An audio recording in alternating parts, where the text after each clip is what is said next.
Good evening and welcome to Source 16 News at 10. Well, it's been a rocky evening across western Kentucky as a line of severe storms swept across the area this evening, prompting tornado warnings and flash flood warnings to be issued all across our viewing area. At this hour, Graves County emergency management officials are conducting an ongoing search for possibly 4 children that may have been swept away in a creek in the Fancy Farm community along Roscoe Road. Graves County emergency management consists of 11 different departments who are out searching for those children at this hour.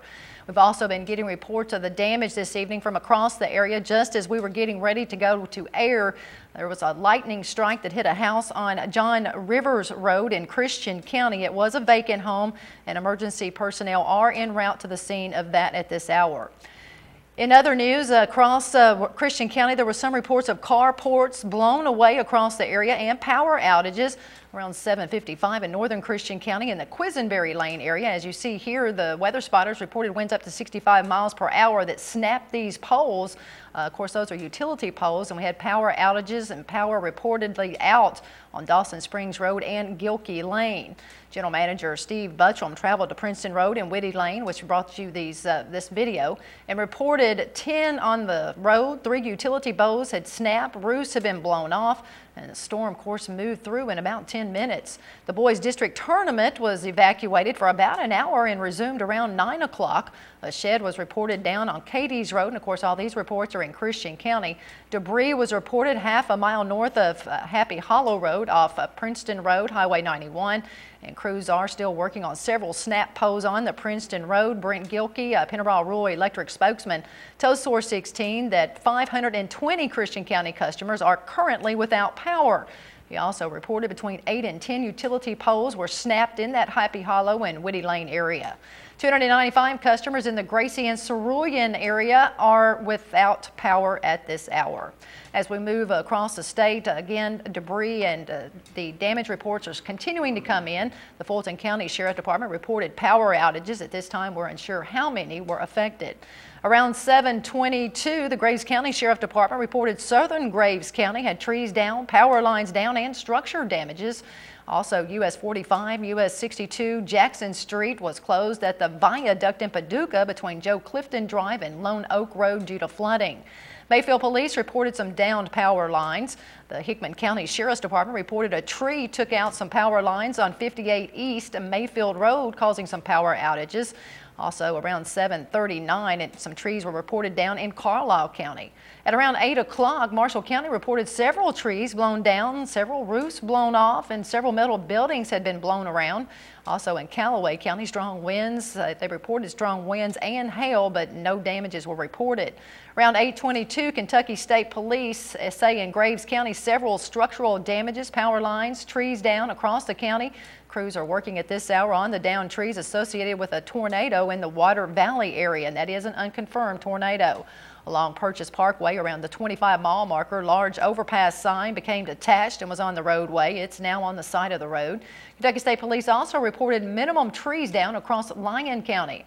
Around 8:45, Keith Todd says there was a tree down on a house in the Reedland area of McCracken County. That's along Kentucky 131 Said Road between Downs Road and Greenfield Drive. Kentucky Transportation Cabinet Muhlenberg County Highway crew is responding to reports of trees down along US 431. Of course, we did not have any specific locations at this time. The Cabinet has also gotten some reports of flooding on US 41 on Main Street in Madisonville at the CSX underpass. And as we have more damages reports coming in, we will have those tomorrow morning on your first look at news on Wake Up Western Kentucky at 6. In other news, the case against a man who crashed into a Benton subway is now over. 40-year-old Randy Prather of Kirksey was traveling at a high rate of speed when he crashed his SUV into a utility pole and struck 2 pedestrians in a Benton subway parking lot before crashing into the building on January 26. Well, he appeared in Marshall County Circuit Court yesterday. Benton police charged Prather with first-degree wanton endangerment, but court officials told Source 16 that yesterday the charge was amended to second-degree wanton endangerment and a pretrial conversion was ordered on the charge, meaning Once Prather complies to its conditions, the conviction is dismissed and the case is closed. Prather ran through a stoplight on 5th and Main at a high rate of speed when he took out a utility pole and hit two pedestrians, a 29-year-old man and his 4-year-old son. Both were taken to Marshall County Hospital where they were treated and released. They say trees are your best antiques, and the city of Hopkinsville is doing its best to take care of them. Inventory arborist from the Davie Resource Group out of Ohio has been contracted to survey trees on selected streets throughout Hopkinsville this week. And right now I'm evaluating this tree that we have right here. And as you can see, it has a big open wound in it. So this is something that we come across when we evaluate our trees, and we write it in our notes, and then this is what comes back to the client. When evaluating trees, Brucey says they look at multiple factors, including a tree's branches, its bark, and its roots. Number one thing, when we come up to the tree, we look at the bottom for roots. Sometimes you have girdling roots, which are roots that wrap around the bottom of the base of the tree, which can kind of like, it chokes off the vascular system of the tree. The survey has been contracted through the Hopkinsville Beautification Commission and also consists of 3 planting sites. Hopkinsville Christian County Ambulance Services is increasing the efficiency of managing their records and billing. The ambulance board outlined problems with their current system, noting that their system was currently down during their meeting earlier today. The board also noted that the system has been down for dropping critical information for no apparent reason. Assistant EMS Director Troy Beach told the board that the new ESO records management software is a web-based system that does not depend on servers, and all of the information is backed up in 3 separate locations. EMS Director Fire Chief Fagan Pace commented on how converting their records to a web-based system would help all of their departments in the long run. The overall outcome is going to be much better in the efficiency and the cash flow that we get going. EMS centers in Muhlenberg, Lyon, and Hopkins counties have already made the switch to the web-based records. Meanwhile, the ambulance board says there's no denying it. They will have to come up with a revised budget before the end of this fiscal year. Unexpected additional labor reimbursements, higher gas prices, 2 new ambulances, and 4 fire department positions that must be filled by July are all factors the board will have to take into consideration with the revised budget. Additional ambulance trucks are needed due to increased run volume, going from 7 to 8 runs a day to over 33 since EMS took over convalescent runs after Jenny Stewart Medical Center canceled its contract with Yellow Ambulance. The Christian County School Board met last night during a special called meeting to discuss Christian County High School's recently released audit report. According to Chairman Barry Cornelius, the board unanimously approved to have attorney Jack Lackey Jr. to look into the option of improving the underperforming school. As previously reported by Source16 News, the audit report provides 4 options for action: close down Christian County High School, hire an outside agency to run the school, transform the school, or reassign 50% of the teachers to other schools. The district has 45 days to submit a plan. In other business, CCHS Principal Kathy Johnson went over the 6 deficiencies listed by the Kentucky Department of Education Leadership Assessment Report with board members.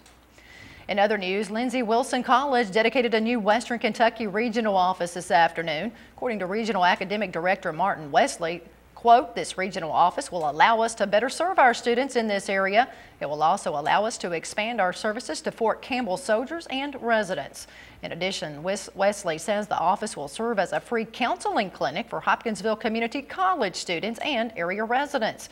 He says the office features technologically advanced counseling labs that will allow professors to communicate with students and clients from remote locations. The office is located at 1910 South Virginia Street, Suite 105. Well, you've heard that home is where the heart is, and for one lucky local man, he's getting both a new home and a new heart. Local officials, volunteers, and Hopkinsville Christian County Habitat for Humanity board members and others gathered yesterday afternoon at 1716 South Campbell Street for a monumental moment. It's a great day of rejoicing for several reasons. Number one, the long drought for Habitat is over. It's been 2 years since we built a landmark build, because this is house number 30 for Hopkinsville Christian County Habitat for Humanity. We rejoice because of the partnership that Hopkinsville Electric System is entered into with us. As a matter of fact, HES donated $35,000 for the Habitat home that will go to Trevin Bell, who left today for the University of Louisville Hospital, where he is #1 on the heart transplant waiting list in the state. Thank y'all for y'all prayers and everything. As I try to get through this situation. Trevin, his father Bobby Gray, Lynn Clark of HES, Christian County Judge Executive Steve Tribble, and Hopkinsville Mayor Dan Kemp grabbed shovels and broke ground on the vacant lot where the Habitat for Humanity home will be built. Habitat for Humanity Director Jesse Quarles, Mayor Kemp, Judge Tribble, Lynn Clark, some local church pastors, and others made remarks during the groundbreaking ceremony before a crowd of about 50 people.